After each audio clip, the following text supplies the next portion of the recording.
Dear students, today we continue the next article from the topic gravitation.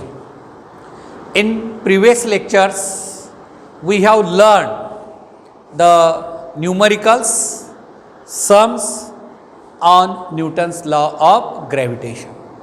Now, next theoretical article from the same topic is, म्हणजे पुढचं बेटा theoretical article या टॉपिकमधलं, म्हणजे मागच्या लेक्चरला आपण Newton's law of ग्रॅव्हिटेशनचे काही numerical वेगवेगळ्या टाईपचे घेतले होते. आता ते आर्टिकल परफेक्ट झाल्यानंतर त्याच्या पुढचं आर्टिकल आपण इथं लर्न करणार आहे. कोणतं आर्टिकल आहे तर आर्टिकलचं नाव आहे acceleration due to gravity. Small G किती किंमत असते तुम्ही ऑलरेडी लर्न केलेला आहे 9.8 मीटर पर सेकंड स्क्वेअर. तर ग्रॅव्हिटेशनमध्ये acceleration due to gravity small G आपण रिप्रेझेंट करतो, त्याचं सिम्बॉल स्मॉल जी आहे. तर ॲक्सलरेशन ड्यू टू ग्रॅव्हिटी काय आहे हे आपण इथं लर्न करणार आहे. Now let us consider earth is a solid sphere. Earth काय असेल, अर्थ म्हणजे असं एक फुटबॉल असल्यासारखं तुम्ही 10वीपर्यंत लर्न केलं असेल की अर्थ कशी आहे, एक फुटबॉल टाईपमध्ये एक स्पेरिकल बॉडी आहे, भरीव स्पियर आहे, आतून पोकळी नाही. आणि अर्थचा हा सेंटर असेल, ही तुम्ही अर्थ कन्सिडर करा. आणि अर्थचा रेडियस कॅपिटल आर. अर्थच्या सेंटरपासून सरफेसपर्यंतचं जे डिस्टन्स आहे त्याला आपण रेडियस ऑफ अर्थ असं म्हणलेलं आहे. Earth is a solid sphere of mass capital M and radius capital R. mass capital M and radius capital R. A solid sphere. Earth is a solid sphere. Now, when the body is on the surface, आपण कुठं असतो बेटा, अर्थच्या सरफेसवरती आहे. म्हणजे आता आपण या पृष्ठभागावर जरी असेल तर हा पृष्ठभाग कसा आहे, स्पियर आहे, स्पेरिकल आहे, पण आपल्याला दिसत नाही की अर्थचा रेडियस किती आहे माहीत आहे तुम्हाला. तुमच्या माहितीसाठी R is equal to 6.4 into 10 to the power 6 metre आणि 6400 किलोमीटर. अर्थचा रेडियस एवढा मोठा आहे, 6400 किलोमीटरचा रेडियस आहे अर्थचा. आणि अर्थचं मास किती आहे, अर्थचं मास 5.98 इंटू 10 to the power किती असेल 24 kg. आणि मग न्यूमरिकल आपण सॉल्व करण्यासाठी 6 into 10 to the power 24 kg घेतो. हे काय झालं, अर्थचं मास, अर्थचा रेडियस. आणि अर्थची डेन्सिटीसुद्धा आपल्याला माहीत असली पाहिजे, नियरली 5500 kg पर मीटर क्यूब. एका मीटर क्यूबमध्ये अर्थचं मास किती असतं, 5500 kg. ही अर्थची डेन्सिटी आहे बेटा. हे डाटा जो असेल हे पुढे आपल्याला अनेक ठिकाणी उपयोगाला येत आहे, म्हणून हे तुम्हाला इथं माहीत पाहिजे. अर्थ एक स्पेरिकल बॉडी आहे आणि या स्पेरिकल बॉडीचा रेडियस किती आहे 6.4 into 10 to the power 6 metre. म्हणजे इमॅजिन करा किती झालं, 6400 किलोमीटर. 6400 किलोमीटर म्हणजे किती अंतर आहे, इथून मुंबई हार्डली 500 किलोमीटर आहे. आणि मुंबई इथून लातूरपासून मुंबईपर्यंतचं जेवढं अंतर आहे तेवढ्या अंतरापेक्षा आणि किती ॲड करायचं आहे पुढे, एक रफली 1,500 किलोमीटर त्याच्यामध्ये ॲड करा तर तेवढं अर्थचा रेडियस आहे. आणि या अर्थच्या सॉलिड स्पियरच्या सरफेसवरती आपण राहतो. म्हणजे इथून जर खाली खोदलात तुम्ही, टनेल डग केलात तर 6400 किलोमीटरला सेंटर येतो, अर्थचा सेंटर येतो सरफेसपासून. म्हणजे इमॅजिन करा एवढा मोठा सॉलिड स्पियर अर्थ हे गृहीत धरलेलं आहे. आणि मग अर्थचं mass capital M, radius R आणि अर्थची डेन्सिटी आपण घेतलेली आहे काय असेल, रोबीटा. आणि आपल्याला लर्न करायचं आहे काय, आपल्याला काय लर्न करायचं आहे, acceleration due to gravity. Acceleration due to gravity means small G काढायचं आहे. आता एखादी बॉडी मी अर्थच्या सरफेसवरती ठेवतो, ही त्या बॉडीचं मास एम असेल. ही बॉडी अर्थच्या सरफेसवरती ठेवलेलं आहे. म्हणजे आता डस्टर असेल, कोणती बॉडी असेल 1 kg 2 kg 3 kg 4 kg 5 kg कोणतीही बॉडी अर्थच्या सरफेसवरती असेल तर त्या बॉडीचं ती बॉडी अर्थच्या सरफेसवरती आहे याचा अर्थ बॉडीचं वेट आणि अर्थनं एक्झर्ट केलेला फोर्स हे एकमेकांना बॅलेन्स होतात. म्हणजे आता अर्थचं सेंटर आणि ही बॉडी, या बॉडीचं सेंटर, अर्थचं सेंटर आणि या बॉडीचं सेंटर हे डिस्टन्स कॅपिटल आर आहे. हे डिस्टन्स किती? कॅपिटल आर आहे बेटा. मग according to the Newton's law of gravitation, Newton's inverse square law, that is gravitational force is equal to G, अर्थचं मास कॅपिटल एम, बॉडीचं मास स्मॉल एम आणि दोन्हीमधलं distance किती असेल? कॅपिटल आर आणि त्याचा स्क्वेअर. आता हे काय झाला? Gravitational force. Now any body is on the surface of अर्थ, then gravitational force is equal to weight, that is weight of the body W is equal to m into g म्हणतो. mass into acceleration due to gravity, that is the definition of the weight. When the body is on the surface of earth, when the body is on the surface of earth, when the body is on the surface of earth, अर्थच्या सरफेसवरती कोणती body असेल तर gravitational force is balanced with the weight of the body. Weight of the body, gravitational force is balanced with the weight of the body. What is the gravitational force? सांगा बेटा. G capital M small M upon capital R square is equal to m into g. m आणि m cancel and therefore small g is equal to capital Gm divided by r square, and this is the expression for acceleration due to gravity. This is the expression for acceleration due to gravity. Now this acceleration due to gravity depends upon what factors? आता बेटा याच्यावरती अनेक question तुम्हाला विचारले जाऊ शकतात. आता हे 2 पेन आहेत, सारख्या डायमेन्शनच्या आहेत आणि या दोन्ही पेना वर बिल्डिंगवरून खाली सोडलं तर कोणती पेन लवकर येईल? दोन्हीचं मास सारखंच आहे, दोन्हीचं डायमेन्शन सारखंच आहे, तर ऑब्व्हियसली तुम्ही काय म्हणाल? या दोन्ही पेना एकाच वेळेस अर्थच्या सरफेसवरती पडतील. कशामुळे? कारण अर्थचं मास कॅपिटल एम आणि अर्थचा रेडियस कॅपिटल आर. म्हणजे स्मॉल जी कशावरती डिपेंडन्सी आहे? It depends upon mass of the अर्थ, it depends upon radius of the अर्थ. याच्यावरती जीची किंमत डिपेंडन्सी आहे. समजा आता मी तुम्हाला एक क्वेश्चन विचारतो बेटा, त्याचं काळजीपूर्वक लक्ष देऊन ऐकून त्याचं आन्सर द्या. आता पहा, मी तुम्हाला हे एक डस्टर दाखवत आहे. हे डस्टर या मटेरियलचं तयार झालेलं आहे, बरोबर आहे, वजनानं हलका आहे. एवढंच डस्टर मी आयर्नचं घेतलं, लोखंडाचं घेतलं, साधारणतः कमीत कमी 1 kg वेट तरी त्याचं असलं पाहिजे. आणि हे दोन्ही डस्टर मी बिल्डिंगच्या वर नेलं आणि दोन्ही एकाच वेळेस सोडलं तर खाली कोणतं लवकर पोहोचेल? असा क्वेश्चन अनेक वेळेस विचारलेला आहे. तर याचा आन्सर काय असेल सांगा बरं तुम्ही मला. की या बिल्डिंगच्या टॉपवरते, म्हणजे 3 मजली बिल्डिंग 2 मजली बिल्डिंग किती का असत नाही, एक 100 फूट असेल, 50 फूट वर असेल आणि एक डस्टर कोणतं असेल? हे मटेरियल तयार झालेलं साधं सोपं, याचं वजन 10 ते 100 ग्राम आहे. आणि दुसरं डस्टर मी घेतलेलं आहे आयर्न, लोखंडाचं डस्टर घेतलेलं आहे, त्याचं वजन साधारणतः एवढ्या डायमेन्शनचं कमीत कमी किती असलं पाहिजे? 1000 ग्रॅम म्हणजे 1 kg असलं पाहिजे. हे दोन्ही एकाच वेळेस वरून खाली सोडलं असं, हे दोन्ही असे 2 डस्टर एकाच वेळेस वरून खाली सोडलं तर खाली कोणतं डस्टर लवकर येईल? सांगा, विचार करा आणि मला त्याचा आन्सर तुम्ही दिलं पाहिजे बेटा. अनेकांच्या मनात काय येतं? जे वजनानं जास्त असेल ते लवकर येतं, वजनानं हलकं असेल तर उशिरा येईल. म्हणजे हे मटेरियल जे असेल ते काय असेल? उशिरा येईल. आणि आयर्नचं, लोखंडाचं डस्टर असेल ते लवकर येईल असं अनेकांना वाटतं.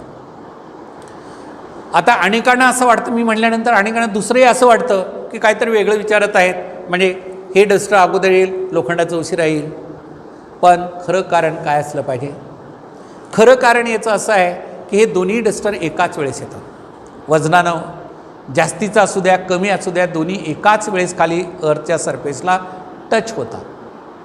अनेकांना अरे का असं कसं होतं?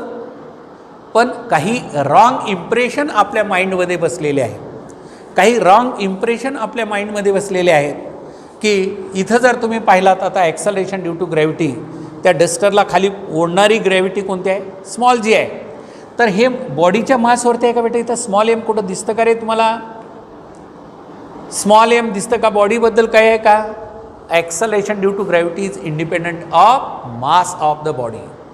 म्हणून इथं इम्पॉर्टंट कन्क्लुजन काय? Acceleration due to gravity is independent of mass of the body. म्हणून इथं लिहा acceleration due to gravity. Acceleration due to gravity is independent of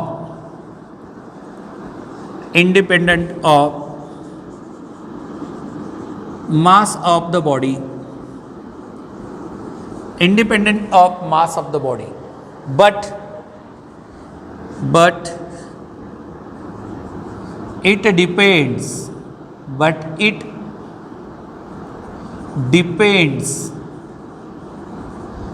upon, सांगा बेटा कशावर रे? It depends upon mass of the earth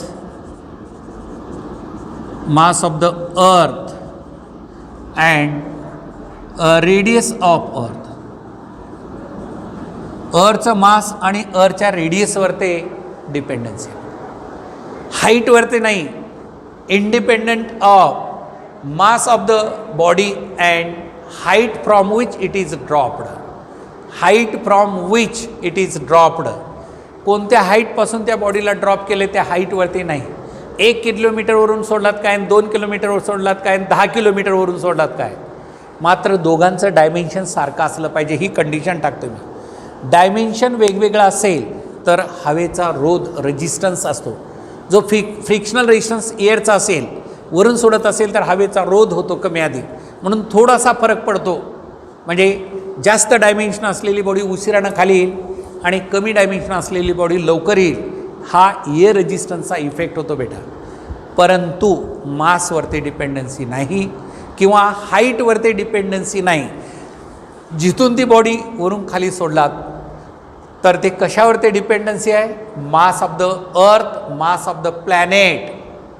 आता अर्थ असेल तर वन ऑफ द प्लॅनेट आहे म्हणून अर्थवरती. मूनवर जर रिलीज केलात तुम्ही, म्हणून पहा आता थोडंसं विचार करा म्हणजे कळेल. आपण एक मुठभर माती घेतला तर हवेत फेकला तर खाली लवकर येते. तीच मुठभर माती मूनच्या सरफेसहून वर फेकलात तर खाली यायला खूप वेळ लागतो. कशासाठी? As compare to the earth, acceleration due to gravity on the moon is 1/6 of acceleration due to gravity on the surface of earth. म्हणजे ॲक्सलरेशन ड्यू टू ग्रॅव्हिटी जी आहे ती मासवरती डिपेंडन्सी आहे आणि रेडियसवरती डिपेंडन्सी आहे बेटा. आणि याच्या किमती जर ठेवलात तुम्ही इथं, आता पहा तुम्हाला वर्कआउट करून दाखवतो म्हणजे लक्षात येईल की ही व्हॅल्यू कशावरती डिपेंडन्सी आहे.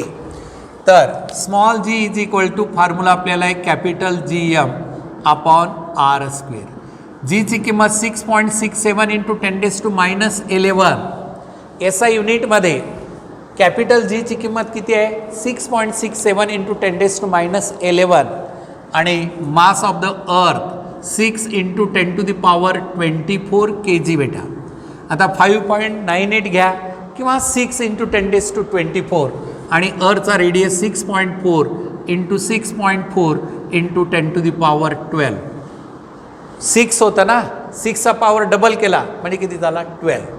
आणि बेटा याला जर वर्कआउट केलात 6.67 इंटू 6 इंटू 10⁻, आता हे किती झालं पहा.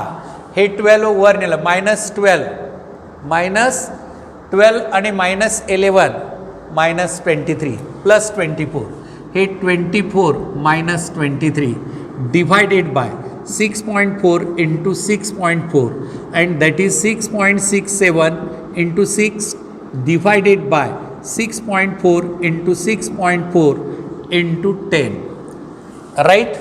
तर याचं वर्कआउट केलं बेटा तर 9.8 मीटर पर सेकंड स्क्वेअर, जीची व्हॅल्यू आपण जी घेतो नेहमी कॅल्क्युलेशनला आत्तापर्यंत तुम्ही जी वापरलेली व्हॅल्यू आहे जीची ती 9.8 मीटर पर सेकंड स्क्वेअर. ही व्हॅल्यू कॉन्स्टंट आहे. ही व्हॅल्यू कॉन्स्टंट आहे म्हणजे एका पर्टिक्युलर पोझिशनला कॉन्स्टंट आहे. अर्थचा मास तर कधी बदलत नाही पण रेडियस मात्र बदलेल. अर्थचं रेडियस इक्वेटोरला वेगळं आहे, पोलला वेगळं आहे, म्हणून पुढे आपण लर्न करणार आहे जी कशामुळे बदलते वगैरे.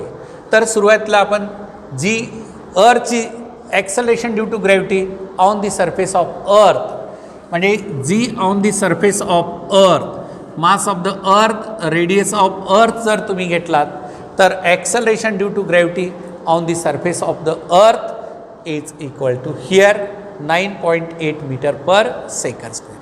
आता कम्पॅरेटिव्ह करायचं आहे अर्थ आणि मूनचं जी कम्पेअर करायचं असेल तर काय येतं बेटा.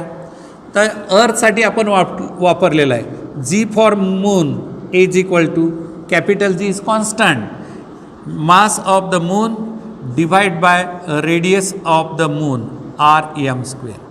आणि दोन्हीचं कम्पॅरिझन केलं GM divide by GE acceleration due to gravity on the surface of the moon divided by acceleration due to gravity on the surface of earth, and that is equal to here G capital M small m divided by REM square आणि भागिले उलटून गुणिले RE square divided by G into ME. तर हे G आणि G cancel and that is equal to here capital M small m divided by capital M small e into RE divide by REMचा square. म्हणजे acceleration due to gravity directly proportional to mass. Acceleration due to gravity directly proportional to mass, inversely proportional to square of radius. म्हणजेच comparison केलं आपण याचं तर calculation करून आपल्याला ॲक्सलेरेशन due to gravity काढता येते. आणि जनरली आपण काय घेतो बेटा इथं फॉर्म्युला लक्षात ठेवा. काय लक्षात ठेवायचं फॉर्म्युला. अर्थसाठी सिम्बॉल 1 वापरा आणि अदर प्लॅनेटसाठी सिम्बॉल 2 वापरा आणि मग तुम्हाला नेहमी एक सिम्पल फॉर्म्युला येतो. That is the symbol 1 for earth, the symbol 1 for earth and 2 for other planet. हां, आता हाच formula G2 by G1 is equal to M2 by M1 into R1 by R2चा होल स्क्वेअर. G2 म्हणजे कुठं acceleration due to gravity on that planet. कोणत्याही प्लॅनेटवरती असेल तर G2 घ्यायचं, अर्थवरती असेल तर G1 घ्यायचं आणि M2 mass of the planet, M1 mass of the earth आणि R1 radius of earth, R2 radius of प्लॅनेटचा whole square is equal to whole square. म्हणजे acceleration due to gravity in terms of mass and radius of earth. आता बेटा acceleration due to gravity, acceleration due to gravity in terms of density of earth, acceleration due to gravity in terms of density of earth, acceleration due to gravity in terms of density of earth. आता याच formula by definition of density,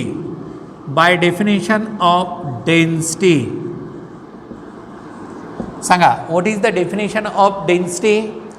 density symbol काय असेल बेटा rho. Rho is equal to mass upon volume. Density is equal to काय formula mass upon volume, mass of the body divide by volume of the body and therefore mass is equal to rho into V. आता for earth for earth काय येईल बेटा इथं capital M1 is equal to ρ1 into V1 and ρ1 into what is the volume of the earth. Earth is considered as a solid sphere. Earth is considered as a solid sphere. आणि solid स्पियरचं volume किती येतं. What is the volume of the solid sphere. Volume of the solid sphere is 4π/3 capital R3. आता हे अर्थसाठी घेतलं बेटा. For other planet M2 is equal to ρ2 into V2. आता आपल्या गॅलेक्सीमध्ये जेवढे प्लॅनेट आहेत तेवढे सर्वच प्लॅनेट हे कोणत्या आकाराचे आहेत. इलिप्स टाईपमध्ये ॲप्रॉक्सिमेटली सर्क्युलर म्हणजे स्पेरिकल म्हणायचं.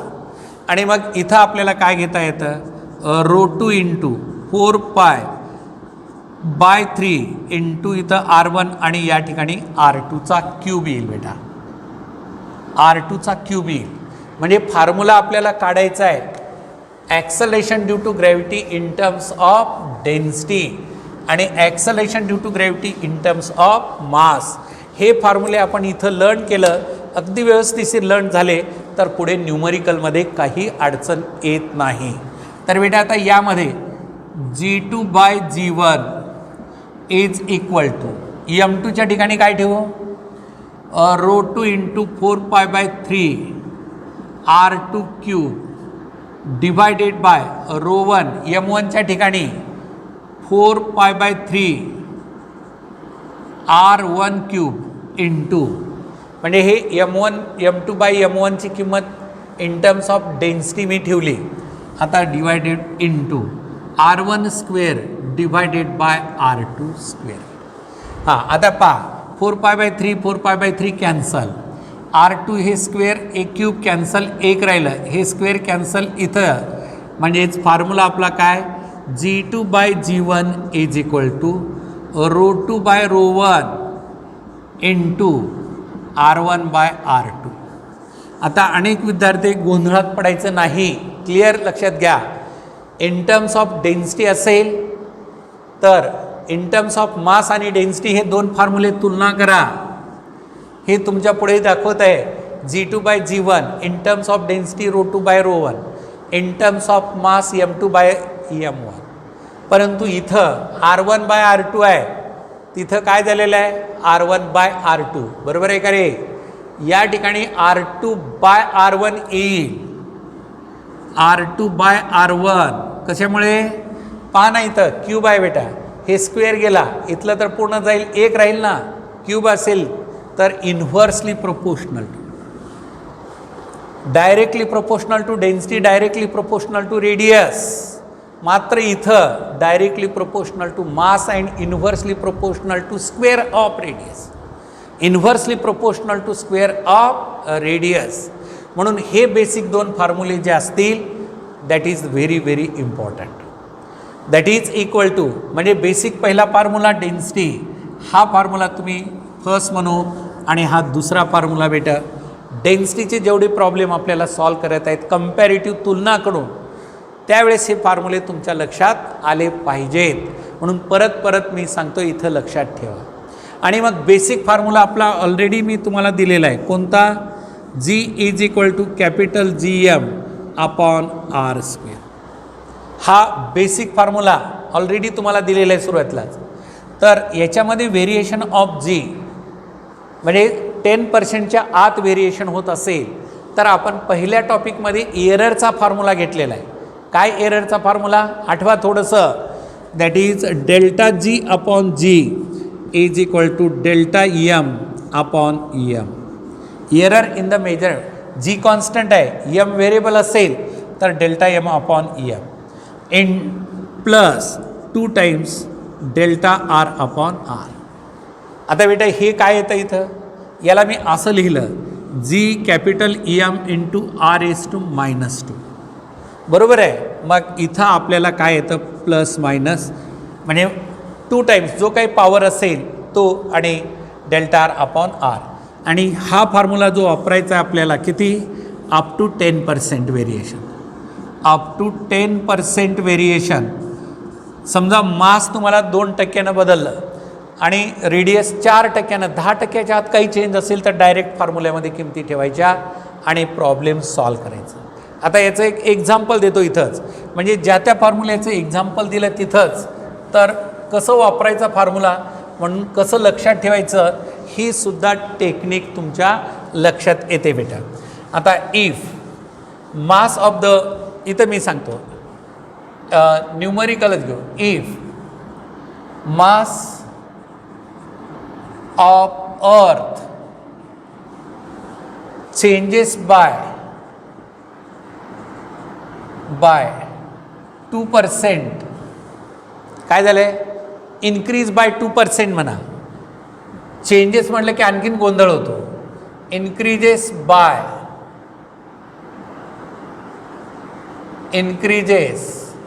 by 2% and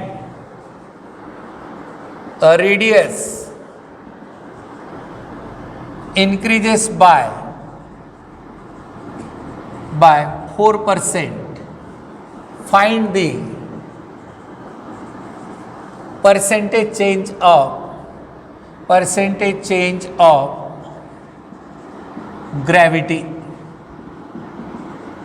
find the percentage change of gravity. अशा टाईपचा एक न्यूमरिकल तुम्हाला दिला असेल तर कशा पद्धतीने सॉल्व करायचं बेटा. आता 10%च्या आत आहे ना, म्हणजे delta M upon M is equal to 2%. त्यानंतर delta R upon R is equal to 4% आणि delta g upon g is equal to काढायचं आहे. Delta g upon g is equal to काढायचं आहे. आता basic formula small G is equal to capital G M upon R square. बरोबर आहे. Capital G is equal to g capital M upon R square and that is equal to delta g upon g is equal to delta M upon M minus 2 times delta R upon R. हे वर गेलं -2 झालं, -2 times delta R upon R. हे किती percent change आहे बेटा. Delta M upon M 2%, -2 into delta R upon R 4% and that is equal to 2% -8% and that is equal to किती 6%. तर डेल्टा जी अपॉन जी हा किती आता 6%. हे काय झालेलं आहे, वाढलेलं आहे. हे सुद्धा वाढलेलं आहे. नेट इफेक्ट कोणाचा आहे, याचा आहे, मायनस आहे. रेडियस वाढत असेल तर ग्रॅव्हिटी काय होणार, कमी. निगेटिव्ह साईनचा अर्थ काय, तर 6%नं ग्रॅव्हिटी काय होणार, ती कमी होणार.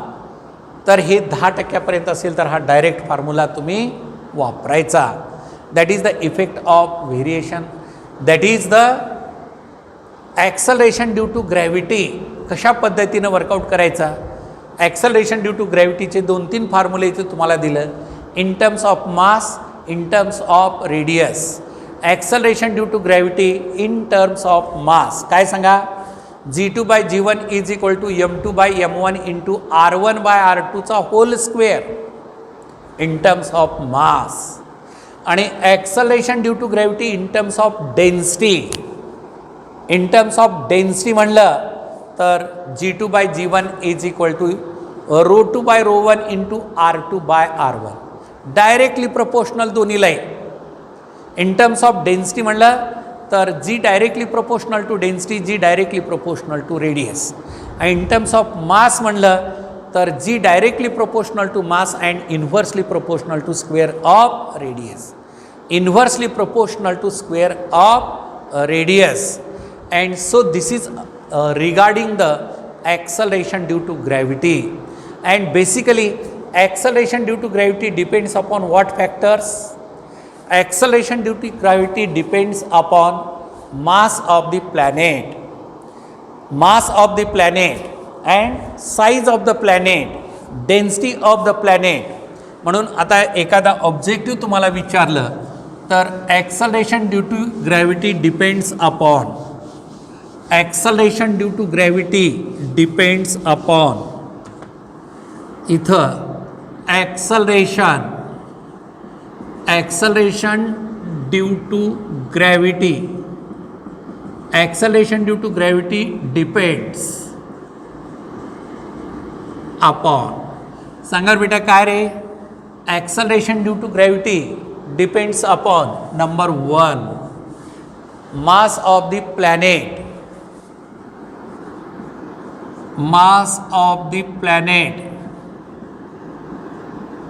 आता त्या प्लॅनेटचं मास जेवढं जास्त असेल तेवढी ग्रॅव्हिटी जास्त, म्हणजे obviously g directly proportional to capital M, g directly proportional to capital M. आता याचं लक्षात घ्या बरं तुम्ही, अर्थचं मास जास्त आहे का मूनचं जास्त आहे? अर्थचं जास्त आहे. अर्थची ग्रॅव्हिटी जास्त असली पाहिजे, मूनची कम्पॅरेटिव्ह टू कमी असली पाहिजे. आता या दोघांची तुलना केली आपण. आता अर्थ आणि ज्युपिटर, ज्युपिटरची डेन्सिटी मास अर्थच्यापेक्षा जास्त आहे आणि ज्युपिटरची ग्रॅव्हिटी किती आहे? 11.86. आता मी तुलना सांगतो. G earth is equal to 9.8 metre per second square आणि जी मूनची किती असते सांगा बरं? 1.61 metre per second square. Learn केले ना अगोदर तुम्ही हे.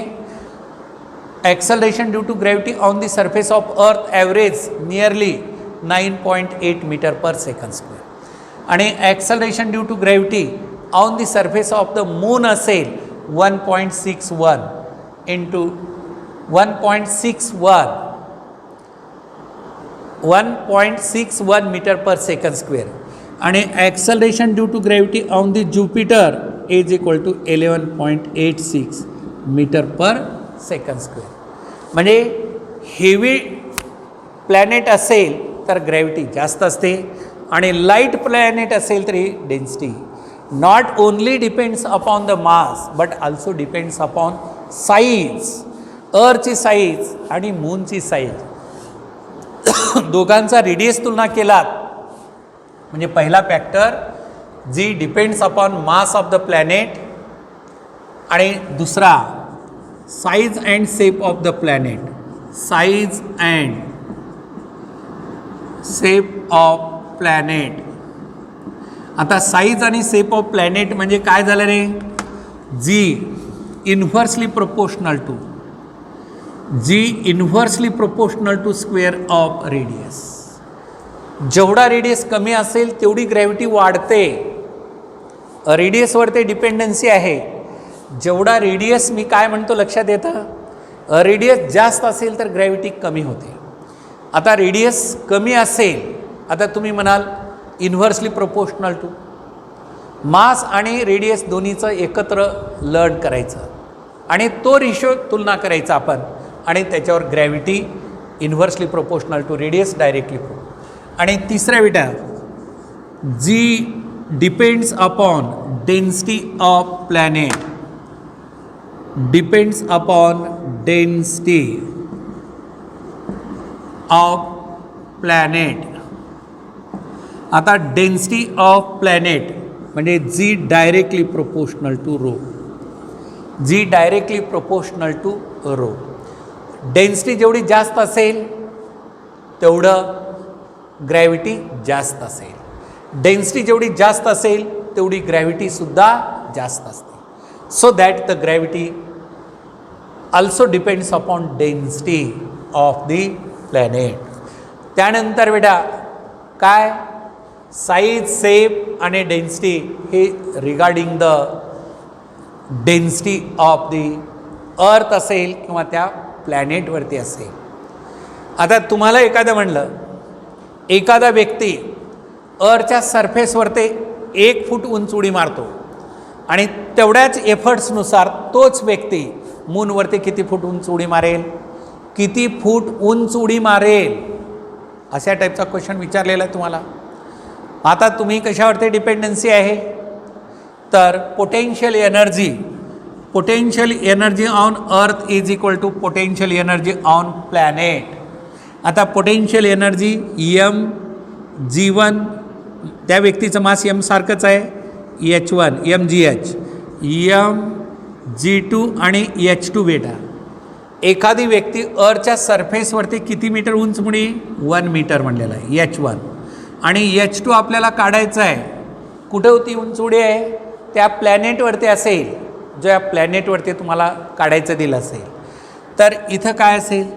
हे M कॅन्सल झालं त्या व्यक्तीचं आणि H2 is equal to G1/G2 into H1. तर त्यासाठी तुम्हाला काय दिलं पाहिजे?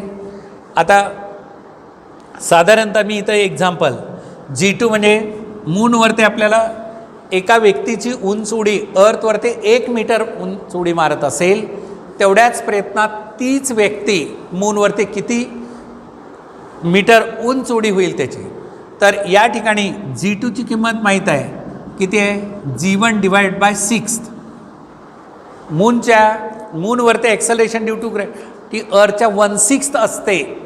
तर ठेवा H2 is equal to G1/1/6 G1 into 1 metre. हे कॅन्सल बेटा. 6 मीटर 1 मीटर उंचउडी अर्थच्या सरफेसवरती एखादी व्यक्ती मारत असेल, एखादी व्यक्ती अर्थच्या सरफेसवरती 1 मीटर उंचउडी मारत असेल, तर तीच व्यक्ती त्या मूनवरती 6 मीटर उंचउडी मारते. 1 मीटर म्हणजे एवढं, 6 मीटर म्हणजे किती? 6×18 म्हणजे 2 मजली बिल्डिंग इतकी उंचउडी मारेल तो. पहा इफेक्ट किती होतो जीचा. आणि मग म्हणून तर त्यावेळेस तुम्हाला माहीत असेल, पहिला अंतराळवीर कोण आहे? म्हणजे राकेश शर्मा किंवा नील आर्मस्ट्रॉंग. हे जेव्हा चंद्रभूमीवर पहिल्यांदा पाय ठेवले, त्याला चालता येत नव्हतं, उड्या मारत चालले. असं जवळ जरी टाकलं तर 6, असं 1 मीटरचं अंतर असेल तर 6 मीटर पुढे जायचं, कसं चालता येईल? ते उड्या मारतच चालत गेले आणि पडत होते. म्हणजे इफेक्ट कशाचा झाला? ग्रॅव्हिटीचा इफेक्ट झाला. तर ग्रॅव्हिटीचा इफेक्ट त्या प्लॅनेटवरती अशा पद्धतीनं होऊ शकतो. And this is the acceleration due to gravity. आपण जे लर्न केलेलं आहे हे acceleration due to gravity. What are the factors affecting acceleration due to gravity? आता variation of acceleration due to gravity by various factors म्हणून एक article आहे. आता पुढे याच्या पुढे एक दुसरं आर्टिकल आहे, effect of variation of g by various factors. आणि ते फॅक्टर्स 4 फॅक्टर आहेत.